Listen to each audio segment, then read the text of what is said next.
Hello दोस्तों, स्वागत है आपका श्री गुरु एकेडमी में। मैं मनु वर्मा आपका शुक्रिया हार्दिक अभिनंदन करता हूं। दोस्तों, आज का टॉपिक बड़ा इम्पोर्टेंट होने वाला है। आज मैं आपके लिए राष्ट्रीय शिक्षा नीति 1986 और ऑपरेशन ब्लैक बोर्ड, ये दोनों टॉपिक लेकर आया हूं जो आपके लिए बहुत ही ज़्यादा इम्पोर्टेंट है। दोस्तों, ये आपके जितने भी शिक्षक भर्ती होती हैं उन सभी शिक्षक भर्ती में आपका ये आता है, आपके डीएलएड में भी आता है। यानी कि कहने का तात्पर्य ये है कि जितनी भी आपकी शिक्षक भर्ती होती हैं उन सभी में आपका ये पोर्शन आता है, राष्ट्रीय शिक्षा नीति 1986 और ऑपरेशन ब्लैक बोर्ड। तो दोस्तों, इसको बिल्कुल भी मिस मत कीजिए, बहुत अच्छे से देखिए। तो चलिए स्टार्ट करते हैं। लेकिन स्टार्ट करने से पहले दोस्तों, अगर आप चैनल पे पहली बार वीडियो देख रहे हैं तो चैनल को सब्सक्राइब कर लीजिए, क्योंकि यहाँ हम बात करते हैं सिर्फ और सिर्फ शिक्षक भर्ती की। ये है इंडियाज़ नंबर 1 सीटेट शिक्षक भर्ती प्लेटफॉर्म। तो चलिए स्टार्ट करते हैं। लेकिन दोस्तों, कॉपी पेन लेकर ही बैठिए, जिससे कि क्या हो, आपके माइंड में सारी चीज़ें सेट होती चलें। दोस्तों, यहाँ पर क्या होता है कि आपने देखा होगा कि अधिकतर लोग ये कहते हैं कि मुझे नोट्स चाहिए, मुझे पीडीएफ चाहिए, मुझे ये चाहिए, मुझे वो चाहिए। अरे भाई, मैं सब कुछ प्रोवाइड कराता हूँ आपके लिए। डिस्क्रिप्शन में आपको, वीडियो को डिस्क्रिप्शन में आपको टेलीग्राम चैनल की लिंक मिल जाएगी। वहाँ से आप फ्री ऑफ कॉस्ट बुक्स चाहिए बुक्स मिलेंगी, पीडीएफ चाहिए वो भी मिलेगी आपको, नोट्स चाहिए वो भी मिलेंगे। लेकिन दोस्तों, आपसे रिक्वेस्ट करना चाहूँगा, आप अपने हाथ से अगर नोट्स बनाते हैं ना तो वो आपके लिए बहुत ही ज़्यादा बेनिफिशियल होगा। क्योंकि जब हम हाथ से किसी भी चीज़ के लिए लिखते हैं तो आधी चीज़ें तो हमारे लिखते ही लिखते हमारे माइंड में सेट हो जाती हैं। तो आपसे रिक्वेस्ट है कि अपने हाथ से भी नोट्स बना लीजिए, क्योंकि मुझे कुछ नहीं चाहिए, मुझे आपकी सफलता चाहिए, सिर्फ और सिर्फ आपकी सफलता। तो चलिए स्टार्ट करते हैं। तो सबसे पहले अगर हम बात करें राष्ट्रीय शिक्षा नीति 1986 की, तो ये क्या थी दोस्तों? तो ये मतलब कोई नई शिक्षा नीति नहीं थी। इससे पहले भी शिक्षा नीति, कई शिक्षा नीति इससे पहले बनी थी दोस्तों। जैसे 1958 में एक शिक्षा नीति बनी थी, 1968 में भी एक शिक्षा नीति बनी थी, और उसके बाद में एक 1979 में भी बनी थी। लेकिन वो इतना फेमस नहीं हुई थी, वो केवल कागजों तक ही सीमित रही थी। और उसके बाद आपकी 1986 में एक शिक्षा नीति बनी थी, जो बनना तो स्टार्ट हुई थी 1985 में, जनवरी 1985 से बनना स्टार्ट हुई थी। लेकिन 8 अगस्त 1986 को संसद में प्रस्तुत किया गया और ये संसद से पास हो गया था 8 अगस्त 1986 के लिए। तो दोस्तों, अगर हम बात करें इसके भाग की या फिर अध्याय की, तो क्वेश्चन ये आता है कि राष्ट्रीय शिक्षा नीति में कितने अध्याय हैं? तो आप कहोगे दोस्तों 12 अध्याय हैं। अध्याय को ही हम भाग कहते हैं दोस्तों, ठीक है। अब यहाँ पर दोस्तों अगर हम बात करें दोस्तों, तो इसको थोड़ा सा बाद में समझते हैं। लेकिन सबसे पहले अगर हम बात करें कि ये किसके कार्यकाल में, ये क्वेश्चन बहुत ही इंपॉर्टेंट है कि जिस टाइम ये राष्ट्रीय शिक्षा नीति को बनाया गया था उस टाइम कार्यकाल किसका था? तो दोस्तों, राजीव गांधी जी का कार्यकाल था। यानी कि प्रधानमंत्री उस टाइम पर राजीव गांधी जी थे। ये चीज़ आप ध्यान रखिए। इसमें क्या हुआ था कि इसको बनाने के लिए सरकार ने 20 अगस्त 1985 को जनता के नाम एक पुस्तक जारी की थी। जनता के नाम एक पुस्तक जारी की थी। इस पुस्तक का नाम आप जरूर याद रखिए। पुस्तक का नाम था शिक्षा की चुनौती, एक नीतिगत आयाम। शिक्षा की चुनौती, एक नीतिगत आयाम, ये पुस्तक का नाम था। और ये किसके कार्यकाल में थी? तो दोस्तों, राजीव गांधी जी के कार्यकाल में थी, ठीक है। अब यहाँ पे अगर हम देखते हैं तो इसको लागू करने के लिए पीओए एक प्रोग्राम बनाया गया था। यानी कि एक कार्यक्रम बनाया गया था पीओए, जिसे कहा गया था programme of action. Programme of action, question ये भी बहुत ज़्यादा पूछा जाता है कि कौन सा प्रोग्राम बनाया गया था, तो आप कहोगे पीओए यानी कि प्रोग्राम ऑफ एक्शन। इसको आप ध्यान रखोगे दोस्तों, ठीक है। तो आगे बढ़ते हैं। यहाँ पर दोस्तों एक चीज़ आप और ध्यान रखिए, अभी हमारी जो शिक्षा प्रणाली चल रही है, यानी कि 10+2+3, यानी कि हाई स्कूल करते हैं, हाई स्कूल के बाद में 2 साल इंटर तक पहुँचते हैं, इंटरमीडिएट तक, और उसके बाद में हम ग्रेजुएशन करते हैं 3 साल का। तो ये जो शिक्षा प्रणाली जो है वो आपकी राष्ट्रीय शिक्षा नीति 1986 से ही बनी हुई है, जो आपकी 10+2+3 में कन्वर्ट की गई थी, ठीक है। लेकिन उससे पहले 10+2 ही थी, ठीक है। अब हम दोस्तों बात करते हैं कि प्राथमिक शिक्षा में सार्वजनिक प्रवेश, ये क्या है दोस्तों? कि जो प्राथमिक शिक्षा थी उसमें सभी लोगों को प्रवेश दिया जाए, सभी बच्चों को प्रवेश दिया जाए, उनको किसी भी प्रकार से जाति, धर्म, भेद आदि के आधार पर पर उनसे भेदभाव नहीं किया जाए, ये इस शिक्षा नीति में कहा गया था। दूसरी एक इम्पोर्टेंट पॉइंट ये था कि 14 वर्ष की आयु तक ठहराव और गुणात्मकता में वृद्धि की जाए। कहने का तात्पर्य यह है कि 14 वर्ष तक की जो आयु के बच्चे थे उनको स्कूलों में एडमिशन कराया जाए और उनमें ठहराव लाया जाए। ठहराव का मतलब क्या था? पहले दोस्तों क्या होता था कि मतलब बच्चे एडमिशन तो करा लेते थे, मतलब उनके बच्चों के घर वाले बच्चों का एडमिशन करा देते थे, लेकिन वो मतलब बीच में ही उसको छोड़ देते थे। तो उससे दो नुकसान होते थे बहुत बड़े। पहला नुकसान ये होता था कि मतलब किसी और बच्चा यानी कि कोई और बच्चा उस स्थान पर सीट नहीं ले सकता, यानी कि अगर उसने एडमिशन ले लिया तो वहाँ पे और कोई और सीट नहीं ले सकता। दूसरी चीज़ क्या हुई कि वो बीच में उसने छोड़ दिया, तो यानी कि दो नुकसान, बहुत भारी नुकसान थे दोस्तों, ठीक है।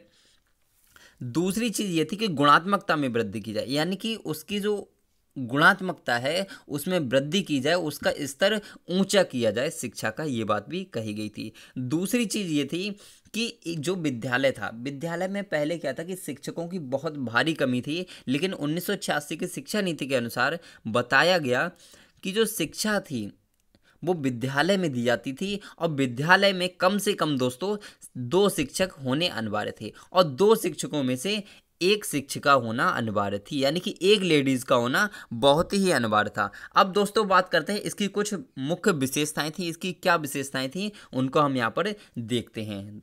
तो अगर हम बात करें तो जो हमारी 1986 की शिक्षा नीति थी उसमें बाल केंद्रित शिक्षा पर विशेष ध्यान दिया गया था। और बाल केंद्रित शिक्षा जो हमारे मतलब अभी जो शिक्षा चल रही है बाल केंद्रित शिक्षा ही है, तो वो कब प्रारंभ की गई थी? तो 1986 में ही बताई गई थी दोस्तों।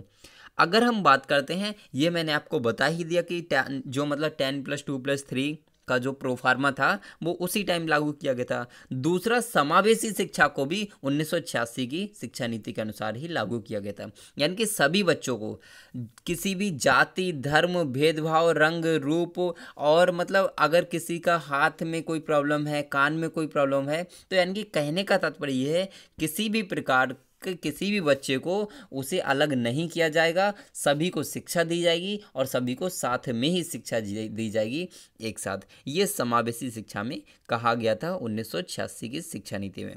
दूसरा, सतत और व्यापक मूल्यांकन किया जाए। सतत और व्यापक मूल्यांकन क्या होता है दोस्तों? यदि आप बच्चों का मूल्यांकन करेंगे यानी कि टेस्ट लेंगे या फिर एग्ज़ाम लेंगे, तो उसमें क्या होता है कि अगर आप 1 साल के बाद एग्ज़ाम लें, मतलब बीच में कोई भी एग्ज़ाम ना लें और डायरेक्ट 1 साल के बाद अगर आप एग्ज़ाम लेते हैं उनका, तो बच्चे के अंदर थोड़ा सा डर होता है कि मतलब पता नहीं कैसा एग्ज़ाम आएगा, क्या होगा, मैं कर पाऊँगा नहीं कर पाऊँगा, इस टाइप से कई सारे सवाल उसके मन में आते हैं, जिससे वो मतलब काफ़ी मेंटली परेशान हो जाता है बहुत ही ज़्यादा। तो इसीलिए कहा गया कि सतत और व्यापक मूल्यांकन किया जाए, यानी कि कंटिन्यू मूल्यांकन किया जाए। जैसे कि महीने में एक बार टेस्ट हो जाए, 15 दिन में एक बार टेस्ट हो जाए, या फिर सप्ताह में एक टेस्ट हो जाए। तो इस तरीके से अगर हम ज़्यादा से ज़्यादा टेस्ट कराएंगे तो बच्चे में जो डर होगा ना, तो वो उस डर को वो बाहर निकाल देगा, यानी कि उसके अंदर डर रहेगा ही नहीं, वो अच्छे से सारे कामों को कर पाएगा दोस्तों, ठीक है। दूसरी चीज़ इसमें बताई गई थी कि रोजगार परक शिक्षा दी जाए। कहने का तात्पर्य यह है कि बच्चों को इस प्रकार से शिक्षा दी जाए कि वो अपने भावी जीवन में आने वाले टाइम में रोजगार को प्राप्त कर सकें, यानी कि रोजगार बना सकें, ठीक है। तो ये इस प्रकार की शिक्षा दी जाए दोस्तों, ठीक है। अगर हम बात करें, ये बहुत ही इंपॉर्टेंट पॉइंट है, इसको आप जरूर ध्यान रखिए, ये वाला कि शिक्षा नीति तो बहुत आई थी, 1958 में आई थी, 68 में आई थी और उसके बाद 1986 में भी आई, लेकिन पहली बार 1986 की जो शिक्षा नीति थी उसमें पहली बार जो हमारी सरकार थी उसने सबसे ज़्यादा ध्यान जो है वो शिक्षा पर दिया था, सबसे पहली बार 1986 की शिक्षा नीति में, इसको आप ध्यान रखिए। अब दोस्तों अब यहाँ पर बात करते हैं ऑपरेशन ब्लैक बोर्ड। यहाँ पर आपका जो है राष्ट्रीय शिक्षा नीति 1986 यहीं तक काफ़ी है, ठीक है दोस्तों। इसमें क्या था राष्ट्रीय शिक्षा नीति में कि मतलब बहुत सारे सुझाव दिए गए थे जिससे हम शिक्षा की गुणवत्ता को अच्छा कर सकें। तो ये सारी चीज़ें मैंने आपके लिए कंफर्म करा ही थी। आई होप आपको ये सारी चीज़ें समझ में आई होंगी। वीडियो आपको अच्छी लग रही हो तो लाइक और शेयर कर दीजिए दोस्तों। तो चलिए बात करते हैं हम, अब जो बात करते हैं operation black board. Operation black board क्या था दोस्तों, इसको थोड़ा सा मेरे शब्दों में समझिए कि पहले क्या होता था, जो विद्यालय थे यानी कि प्राथमिक विद्यालय जो थे, सरकारी स्कूल जो थे, उनमें क्या था मतलब जो वस्तुएं थी उनकी बहुत ही भारी कमी थी, सामग्री की बहुत बड़ी कमी थी, यानी कि ब्लैक बोर्ड तक नहीं हुआ करते थे। दूसरा, फट्टियां बिछाने के लिए नहीं होती थी, बैठने के लिए, मतलब बैठें किस पर, मतलब किसी भी प्रकार के साधनों की बहुत ही ज़्यादा कमी थी दोस्तों। तो ये चीज़ थी, ठीक है, इसको आप ध्यान रखेंगे। अब हम बात करते हैं दोस्तों यहाँ पर कि इसको सुधारा जाए, इनमें सुधार लाया जाए, किस प्रकार से सुधार लाया जाए, इसके लिए ऑपरेशन ब्लैक बोर्ड नामक एक कार्यक्रम शुरू किया गया। तो उसको हम यहाँ पर देखते हैं। तो ये क्या था कि प्राथमिक विद्यालयों के लिए आधारभूत सुविधाएं उपलब्ध कराना। कहने का तात्पर्य यह है कि प्राथमिक स्कूल जो हैं उनमें अधिक से अधिक सुविधाएं दी जाएं, जैसे बैठने की सुविधा,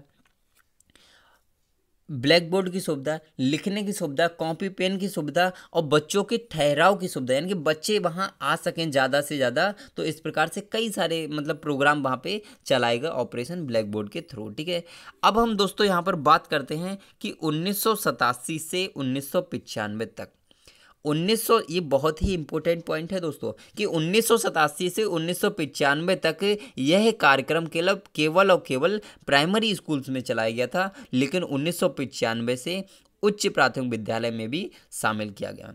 आप यहाँ पर समझ लीजिए कि 1987 जब हमारी शिक्षा नीति बनी थी, 1986 की शिक्षा नीति, उसके बाद से 1987 से और 95 तक यह कार्यक्रम प्राथमिक स्कूलों में, जो 1 से 5 तक होते हैं उन्हें प्राथमिक स्कूल कहते हैं, उनमें चलाया गया था। लेकिन उसके बाद 1995 से उच्च प्राथमिक स्कूल में भी इस कार्यक्रम को चलाया गया। कहने का तात्पर्य यह है कि 8 में से कक्षा 6 से जो ऊपर के स्कूल हैं उनमें भी 1995 से इस कार्यक्रम को चलाया गया दोस्तों, ठीक है। अब हम दोस्तों यहाँ पर बात करते हैं कि 1 अप्रैल 2002 को यह कार्यक्रम ऑपरेशन ब्लैक बोर्ड कार्यक्रम, ये जो कार्यक्रम था ऑपरेशन ब्लैक बोर्ड, ये 1 अप्रैल 2002 को सर्व शिक्षा अभियान, जिसे SSA, इसको ध्यान रखिए, SSA क्या होता है, ये सर्व शिक्षा अभियान का शॉर्ट फॉर्म है। ये क्वेश्चन बहुत ही आता है कि SSA क्या है, तो आप कहोगे सर्व शिक्षा अभियान।